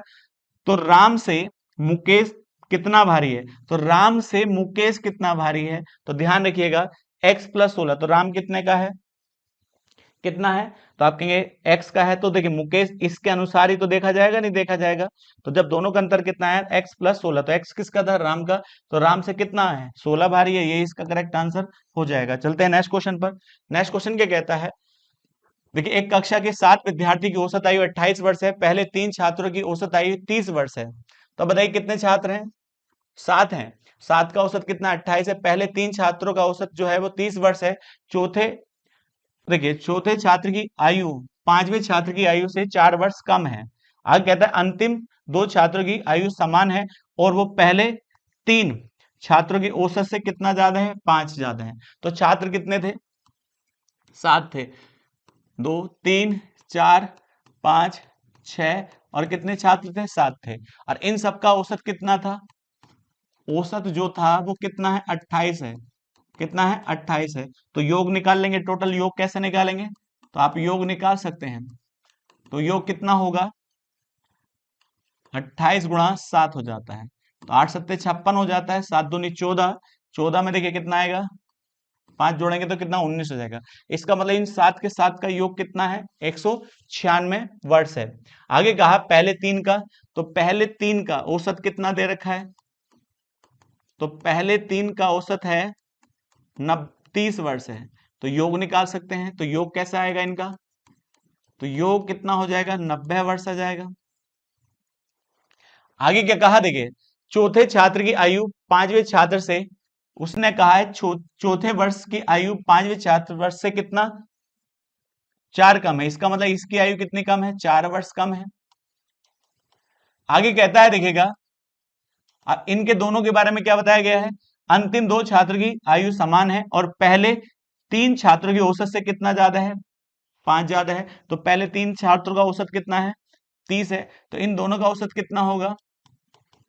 तो आप कहेंगे 35 होगा।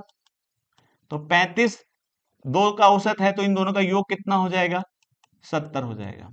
तो इस प्रकार से हमारे पास देखिएगा, पहले 3 का पता है और बाद के 2 का पता है। तो पहले 3 का कितना है? 70 है, सॉरी 90 है, तो 90 प्लस 70 तो बाद के 2 का हो गया। और इनके बारे में बताया ये x का है, तो ये x देखिए 4 कम है, तो इसको हम कह सकते हैं x माइनस के 4 और प्लस के x, तो सातों की आयु आ चुकी है और बराबर कितने के होगा? 196 के बराबर होगा।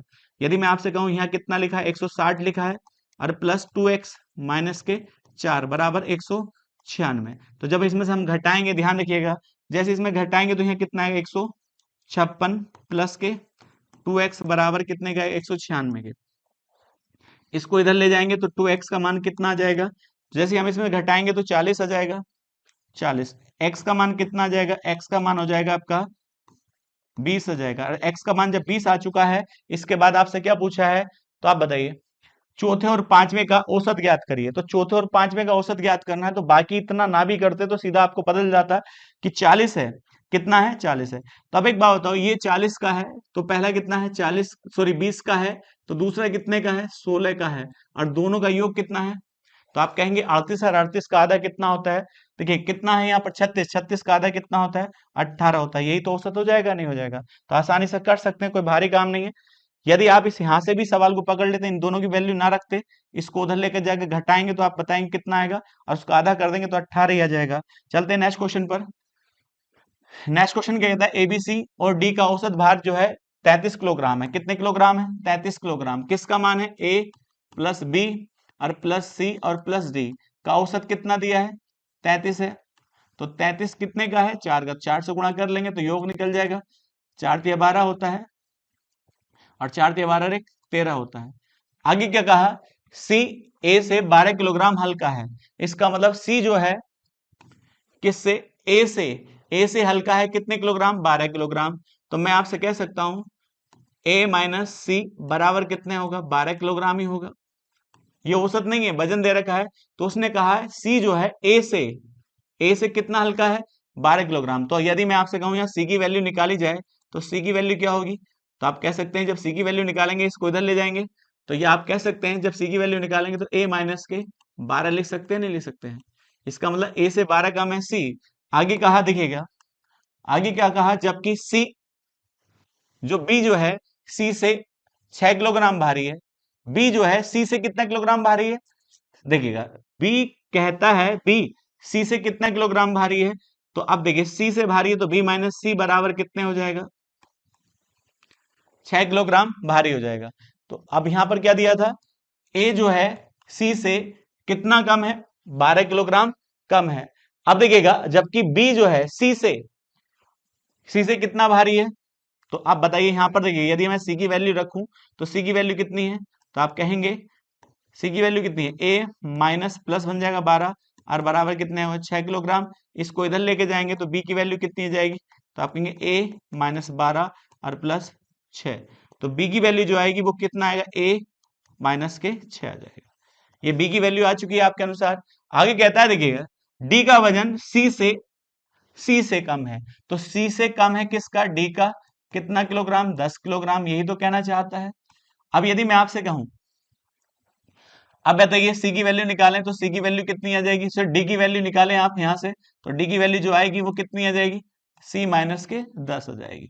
अब सी की वैल्यू आपके पास है, सी की वैल्यू कितनी है, तो आप कह सकते हैं ए माइनस कितना हो जाएगा, ए माइनस 12 और प्लस के सॉरी माइनस के 10 होता है। यहां पर कितना आ जाएगा, जैसे ए की वैल्यू कितनी है, तो सी की वैल्यू सॉरी सी की वैल्यू कितनी है, ए माइनस 12 है। ए माइनस 12 का मतलब है ए की जगह हम क्या रख सकते हैं, या सी की जगह क्या रख सकते हैं, 12 और माइनस के 10 हो जाता है। तो डी का मान कितना आ जाएगा, ए माइनस 32 आ जाएगा, नहीं आ जाएगा। इतना तो आप कर सकते हैं, नहीं कर सकते हैं।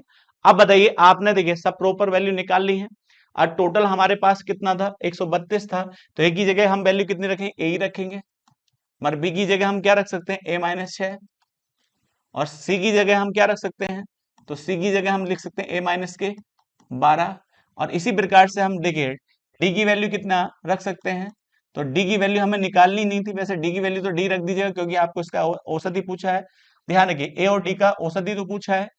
अब बताइए बराबर कितने के, 132 के होता है, नहीं होता है। अब मैं आपसे कहूं देखिए अरे ए कितनी बार है, 3 ए है।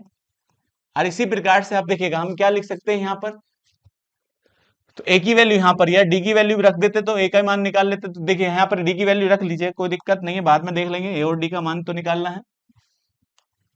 तो यहाँ देखिएगा तो जैसे डी की वैल्यू रखेंगे यहाँ पर, तो यहाँ पर वैल्यू कितना आएगी, ए माइनस के 32 और बराबर कितने का आ जाएगा, 132 आ जाएगा।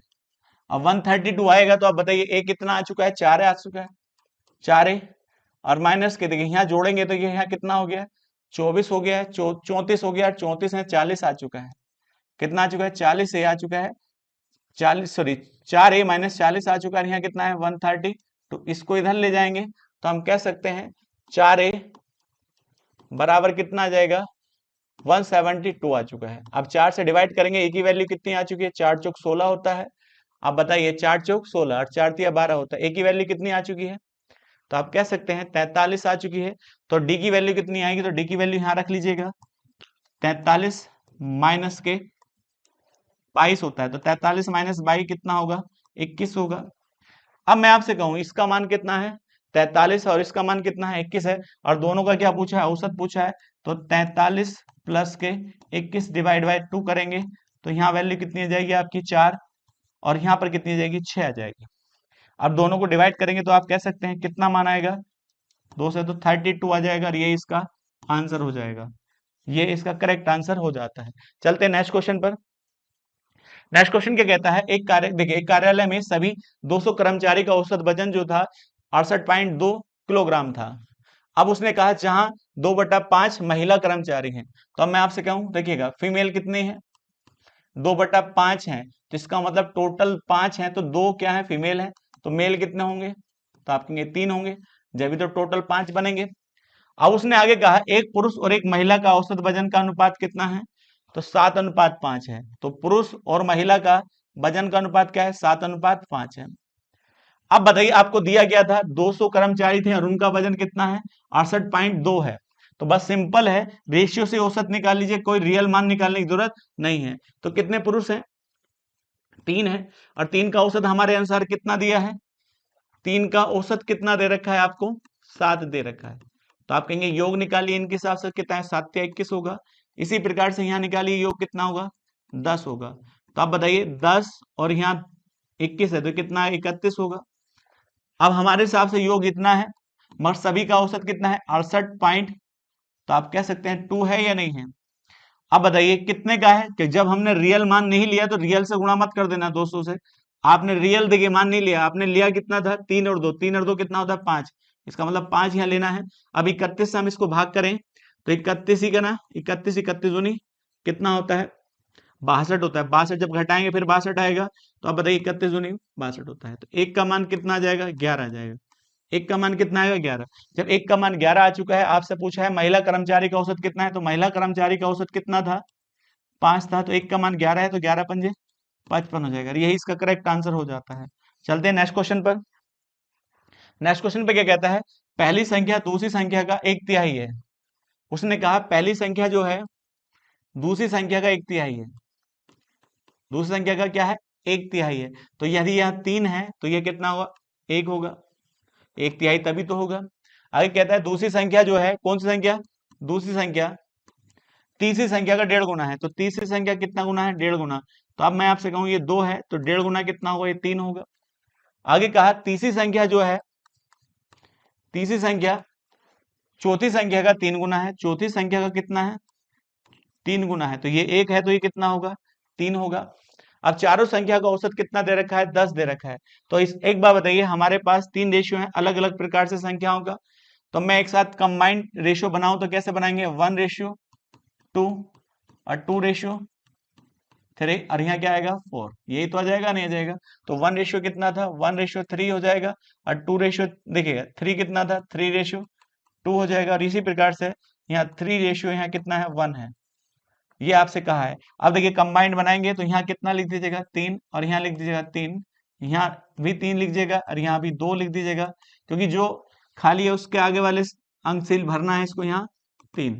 अब गुणा करिए, 3 तिया क्या होता है, 9 होता है, 3 तिया 9 तिया 27 होता है, और इसी प्रकार से 3 दूनी 6, 6 देखिए 6 तिया 18 होता है, और यहाँ कितना आएगा, 6। तो आप किससे काट सकते हैं, 3 से, और यहाँ 2 आ जाएगा। तो ये अनुपात आ चुका है चारों का, पहली संख्या दूसरी संख्या और तीसरी संख्या और चार संख्या चारों का।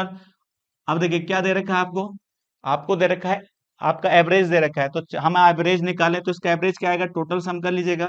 तो आप बताइए 12 12 6 कितना होता है, 18 18 2 20 होता है। 20 हमारे हिसाब से कितनी संख्या होगा, 4 का, सवाल में कितना दिया है, 10। तो देखिए इससे इसको हम भाग करते हैं तो यह इससे इसको काटेंगे तो 1/2, तो 1 की वैल्यू कितनी आएगी, 2 आएगी, नहीं आएगी। 1 का मान कितना आ चुका है, 2 आ चुका है। जब 1 का मान 2 आ चुका है, आपसे पूछा है बड़ी संख्या ज्ञात करिए, तो बड़ी संख्या 1 का मान 2 है, तो 9 का मान क्या होगा, 18 होगा, और यही आपका आंसर हो जाएगा 18, करेक्ट आंसर हो जाता है। चलते हैं नेक्स्ट क्वेश्चन पर। नेक्स्ट क्वेश्चन क्या कहता है, एक परीक्षा में 50 छात्रों का औसत प्राप्तांक 66 है। इसका मतलब एक परीक्षा है, उसमें 50 छात्रों का औसत प्राप्तांक कितना है, 66 है। अब कुछ छात्रों में से लड़कियां कितनी है, तो गर्ल्स कितनी है, 40%, तो बॉयज कितना होंगे, आप कहेंगे 60%। दोनों का रेशियो बनाएं तो आप कहेंगे 3 अनुपात कितना हो जाएगा, 2 हो जाएगा। अब आगे क्या कहा गया, देखिए लड़कों का औसत प्राप्तांक लड़कियों की औसत प्राप्तांक की तुलना में कितना कम है, 20% कम है। तो लड़कियों का प्राप्तांक मान लीजिएगा 100 है, तो लड़कों का 20% कम होगा, 80 होगा, और दोनों का अनुपात क्या होगा, 4:5 होगा। तो इसका मतलब ये 4 होगा, तो ये कितना होगा, 5 होगा। अब एक बात बताइए, तो दोनों का क्या निकाल चुके हैं हम, अनुपात। जब अनुपात निकल जाता है तो रियल वाले नंबर से कोई मतलब नहीं होता है। अब हमें दोनों का देखिएगा, दोनों को औसत कितना दे रखा है, 66 दे रखा है। तब एक बात बताओ, मेरे हिसाब से औसत कितना है, 4:5 में। तो योग निकाल लें तो 3 लड़के हैं और इनका औसत कितना है, 4 4 3 12 होता है। इसी प्रकार से दो लड़के हैं और औसत कितना है 5, 5 दूनी 10 होता है, दोनों को जोड़ेंगे तो कितना आएगा 22 आएगा। अब 22 मेरे हिसाब से योग है, मगर औसत कितना दिया है इनका 66, मगर 66 में रियल नंबर नहीं रखना। तो रियल नंबर क्यों? क्योंकि हमने तो किसको माना है 3 और 2 को माना है, तो 3 और 2 कितना होता है 5 होता है। 22 दिया 66 होता है, एक का मान कितना आ चुका है 15 आ चुका है, एक की वैल्यू 15 आ चुकी है। आपसे किसका मान पूछा है लड़की का औसत प्राप्तांक, तो लड़की का औसत कितना था 5 था, 15 पंजे कितना होगा 75, यही इसका करेक्ट आंसर हो जाता है। तो अब यही इसका करेक्ट आंसर हो जाएगा। चलते हैं नेक्स्ट क्वेश्चन पर। नेक्स्ट क्वेश्चन क्या कहता है, एक कक्षा में छात्रों का संख्या कितनी है 45 है, उसमें से 33 सही 1/3 लड़के हैं, तो बॉयज जो है वो कितने हैं 33 सही 1/3, तो 33 सही 1/3 का मतलब है 1/3। यदि टोटल बच्चे कितने हैं 3 है, तो 3 में से एक लड़के हैं, तो बाकी कौन होंगी लड़कियां होंगी, लड़कियां कितनी होंगी 2 होंगी, तो टोटल कितना हो जाएगा 1:2 हो जाएगा। आगे कहता है विज्ञान में लड़कियों का औसत अंक लड़कों की तुलना में कितना अधिक है 66 सही 2/3, तो 66 सही 2/3 को हम क्या लिख सकते हैं 2/3। इसका मतलब क्या है, अब मुझे बताइए, उसने कहा लड़कों की तुलना में कितना अधिक है, तो कह सकता है अब बताओ 66 सही 2/3 है, तो ये 2 है तो देखिए 3 है लड़के का, तो लड़कियों कितना होगा 2 ज्यादा होगा। तो अब बताइए लड़कों का कितना है औसत प्राप्तांक 3 है, तो 3 से कितना ज्यादा होगा 2 ज्यादा, तो ये कितना होगा 5 होगा। तो लड़कियों का औसत प्राप्तांक कितना है 5 है, तो लड़कों का कितना है 3 है। आगे क्या कहा गया ध्यान से सुनिएगा, यदि सभी छात्रों का औसत प्राप्तांक कितना है 78 है, तो मैं आपसे कहूं मेरे हिसाब से एक लड़का है उसका औसत कितना है 3 है, तो 3 योग होगा, और यहाँ 2 लड़के हैं और उनका औसत कितना है, तो आप कहेंगे 5, 5 दूनी 10 होगा।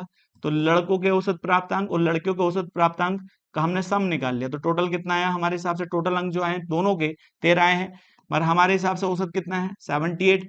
मगर इस संख्या को नहीं लेना, हमने एवरेज लिया है, तो आप कहेंगे 2 और 1 कितना होता है 3, तो 3 का औसत कितना है 78 है, तो आप कहेंगे टोटल योग कितना है मेरे हिसाब से 13, 13 से भाग करेंगे तो 13 छंग कितना होता है 78 होता है। एक की वैल्यू कितनी आ चुकी है 18 आ चुकी है। जब एक का मान 18 आ चुका है तो लड़की का औसत कितना था, तो आप कहेंगे 5 था, तो 18 पंजे कितना हो जाएगा 90 हो जाएगा। इसका मतलब रियल में कितना होगा लड़की का औसत प्राप्तांक, वो कितना होगा 90 होगा। चलते हैं नेक्स्ट क्वेश्चन पर। नेक्स्ट क्वेश्चन क्या कहता है, 3 धनात्मक संख्याएं यदि उनमें से पहली या उनमें से किन्हीं 2 संख्याओं को औसत तीसरी संख्या में जोड़ा जाता है, तो 3 संख्याएं ये ध्यान रखिएगा 3 संख्याएं x है y है और z है। अब आगे क्या कहता है देखिएगा, 2 संख्या का औसत तीसरी में जोड़ा जाता है x प्लस वाई बटे 2, 2 का संख्या औसत निकाला और तीसरी में जोड़ा जाता है, तो क्रम से योगफल कितना आता है 154। इसी प्रकार से देखिए इसको हम सोल्व करें तो 2 इधर पहुंच जाएगा, तो x प्लस वाई और प्लस 2z बराबर कितने का जाएगा 154 का दुगना हो जाएगा, क्योंकि 2 इधर भाग कर उधर जाकर गुणा करेगा, तो यहाँ 8 आ जाएगा, 5 दूनी 10 हो जाता है, और यहाँ 3 आ जाएगा 308 आ जाएगा। इसी प्रकार से आप ध्यान रखिएगा 148 आएगा। 148 कब आएगा, जब इन दोनों को जोड़ा जाए और इनका जोड़कर औसत निकाला जाए। औसत में इसमें किसको जोड़ दें x को, तो आप कहेंगे y प्लस जेड का औसत में तीसरी संख्या जोड़ी जाए तो इसका योगफल कितना आता है 148। तो सेम इसी तरह से करेंगे, तो y plus Z plus 2x और बराबर कितने के, तो 2 से गुणा करेंगे 8 दूनी 16 होता है। अब 4 दूनी 8, 8 हर एक 9 हो जाएगा, यहाँ 296 आएगा। इसी प्रकार से हम तीसरे के साथ करेंगे, तो अब बताइए कौन से के, जब इसको जोड़ा अब इन दोनों को जोड़िएगा, तो अब क्या करते हैं x प्लस जेड बटे 2, और इसमें हम क्या जोड़ देते हैं y, तो इसका योगफल कितना आएगा 132 आएगा। देखिए एलसीएम लीजिएगा तो एलसीएम क्या आएगा x plus Z plus 2y और बराबर कितने के, 2 से 2 दूनी 4 होता है, 3 दूनी 6 होता है, और 2 तो 264 आ जाएगा। अब हमारे पास 3 इक्वेशन आ चुकी हैं। अब तीनों को आप देखते हैं तो देखिए ये पहली है, ये दूसरी है और ये तीसरी है। और तीनों को जब हम जोड़ते हैं तो देखिए x यहाँ कितनी बार है, एक बार, यहाँ x कितनी बार है 2 बार, और एक x यहाँ कितनी बार है, एक बार, तो टोटल x कितनी बार है 4x, 4x है। इसी प्रकार से 4y होगा, इसी प्रकार से 4 क्या होगा z होगा, 4 क्या होगा z होगा। और बराबर सम करेंगे इनका, देखिएगा 308 कितना 308, इसी प्रकार से यहाँ क्या है 296, और इसी प्रकार से यहाँ कितना है 264 है। तो अब देखिए 6 4 10 और 10 और 8 18 होता है, अब एक बात बताइए, यहाँ कितना आएगा, 6 आ जाएगा, 2 और 2 4, और 4 3 7 होता है, 7 और 1 कितना हो जाएगा, 8 हो जाता है। तो यहाँ पर वैल्यू हो जाती है 868 आ जाती है। ध्यान से अब देखिएगा, यहाँ 4 है, 4 कॉमन करेंगे, x plus y plus z, और 4 कॉमन करके हम इसे भाग कर देंगे 868 से, भाग कर देंगे। देखिए 4 दूनी क्या होता है, 8 होता है, और 4 एकना, देखिए 4 एकना 4 होता है, और 4 सत्ते 28 होता है। तो इसका मतलब हम कह सकते हैं 217 आ जाएगा। और आपसे यही पूछा था तीनों संख्या का, देखिएगा तीनों मूल संख्याओं का योग पूछा है, तो तीनों संख्या का योग कितना होगा, 217 हो जाएगा। चलते हैं नेक्स्ट क्वेश्चन पर। नेक्स्ट क्वेश्चन क्या कहता है, सेक्शन ए और बी के छात्रों का औसत वजन जिनमें प्रत्येक में 40 छात्र हैं। इसका मतलब क्या है, ध्यान से सुनिएगा। मैंने आपसे कहा सेक्शन ए है और सेक्शन बी है, इसमें भी 40 छात्र हैं और इसमें भी कितने छात्र हैं, 40। मगर इसका औसत कितना है, इनका औसत जो दे रखा है वो बताइए 45.5 किलोग्राम, और इनका औसत जो दिया है वो कितना है, 42.2 किलोग्राम।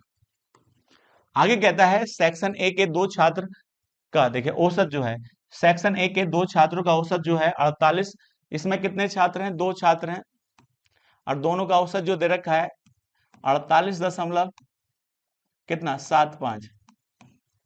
पर्टिकुलर 2 छात्र जो निकाले जाते हैं उनका औसत है ये।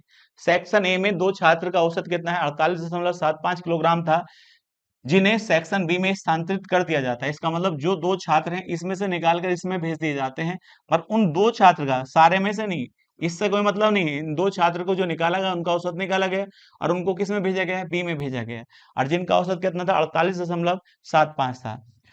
जिनमें देखिएगा स्थानांतरित किस में कर दिया जाता है, बी में स्थानांतरित कर दिया जाता है, और सेक्शन बी के 2 छात्रों सेक्शन ए में स्थानांतरित कर दिए जाते हैं। अब कहता है जिससे दोनों सेक्शन का औसत क्या हो जाता है, समान हो जाता है। इसका मतलब क्या हो जाता है, औसत क्या हो जाता है, समान हो जाता है, या संख्या समान हो जाती है, क्योंकि संख्या तो बराबर थी, तो इनका मल्टीपल समान हो जाता है। क्या हो जाता है, मल्टीपल समान हो जाता है। सेक्शन बी से सेक्शन ए में शिफ्ट किए गए छात्रों का औसत वजन ज्ञात करिए। तो बी से जो ए में शिफ्ट किए गए हैं, इसका मतलब ए वाले का तो पता है, मगर यहां से जो 2 छात्र शिफ्ट किए गए हैं उनका औसत वजन कितना होगा। तो अब एक बात बताइए, उसने कहा जैसे ये दोनों शिफ्ट किए जाते हैं तो इनमें क्या बराबर हो जाता है, भार समान हो जाता है। क्या औसत भार क्या हो जाता है, समान। तो यदि मैं आपसे कहूं तो दोनों में औसत भार का अंतर कितना है, तो आप कहेंगे दोनों का अंतर करिए, तो दोनों का अंतर करेंगे तो यहाँ कितना आएगा, 15। अब देखिए 5 है, 5 में से कितना गया, 2, तो 3 आएगा, और यहाँ पर क्या है, 1 आएगा। तो आप बताइएगा 1.3 के दोनों का औसत भार का अंतर है, और कितनी संख्या है दोनों में, 40 है। तो अब एक बात मैं आपसे कहूं, अंतर कितने का है, 1.3, और कितने छात्रों में, 40 में। तो आप कह सकते हैं 13 चौका 52, इसका मतलब 52 किलोग्राम का अंतर है। इसका आपकी क्या सेक्शन ए में 52 किलोग्राम ज्यादा है, किसके कंपैरिजन में, बी के कंपैरिजन में। अब मैं एक बात बताऊं, जब बराबर करेंगे तो अब एक बात मैं आपसे कहूं, तो ऐसा तो है नहीं कि 52 का 52 इधर पहुंच जाएगा, बराबर हो जाएंगे। तो आप कहेंगे इसके पास देखिएगा 26 इसके पास रखो, और 26 किसके पास भेज दो, उसके पास भेजिएगा, क्योंकि 26 इसका तो था ही था, क्योंकि 52 ज्यादा है तो केवल इसके पास 26 रखेगा, और 26 इसके पास, क्योंकि इसको 26 कम करिएगा, क्योंकि ऐसा तो है नहीं 52 कम करोगे तो ये फिर ज्यादा बढ़ जाएगा। तो मैंने कहा 26 इसके पास रखिएगा और 26 इसके पास भेज दीजिएगा, इसके पास भेज दीजिएगा। तो अब मैं कहूंगा देखिए 26 जैसे इसको कम करोगे और 26 इसे बढ़ाओगे तो दोनों क्या हो जाएंगे, बराबर हो जाएंगे, क्योंकि इसके पास क्या ज्यादा था, 52 ज्यादा था। तो 52 ज्यादा था तो 26 कम किया, और 26 कम करके इसे 26 बढ़ा दिया, तो दोनों का मान बराबर हो जाएगा। अब ये जो 26 है वो कितने जनों का है, 2 जनों का है। तो अब मैं आपसे कहूंगा देखिएगा, एक बात बताइए, 2 जनों का है, कितने जनों का, 26 कितने जनों का है, 2 जनों का। तो हम कह सकते हैं 13 होना चाहिए। इसका मतलब है कि ये वैल्यू देखिएगा, इधर से ज्यादा वाले आएंगे और इधर वाले कम जाएंगे, तभी तो होगा। तो 13 का एवरेज है, 13 के एवरेज से ये वैल्यू बढ़ेगी। तो मैंने कहा बढ़ेगी कब, तो इधर से आने वाले कितने थे, 48.75। तो 48.7 वाले इधर आएंगे और इधर से कम वाले एवरेज के निकलेंगे। तो आप कहेंगे इधर से कितने एवरेज कम वाले निकलेंगे, 13 कम वाले। तो यहाँ कितना था 48, 48.75 में से कितना घटा दो, 13.00 घटाएंगे तो यहाँ 5 आएगा और यहाँ 7 आएगा, और यहाँ पर वैल्यू कितनी आ जाएगी, तो आप कह सकते हैं तो अब 5 आएगा और यहाँ पर वैल्यू आ जाएगी 3 आ जाएगी। इसका मतलब इधर से निकलने वाले जो जो छात्र हैं वो 37.5 किलोग्राम के हैं। इन्हीं का औसत आपसे पूछा था, तो यही आपसे आंसर हो जाएगा। ये बड़ा अच्छा सवाल है एग्जाम के हिसाब से, क्योंकि एग्जाम में डायरेक्ट आपको ये मिलता है तो एक होने में दिक्कत आ जाएगी। यही आज की वीडियो का लास्ट क्वेश्चन था। नेक्स्ट वीडियो में नेक्स्ट क्वेश्चन के साथ मिलते हैं।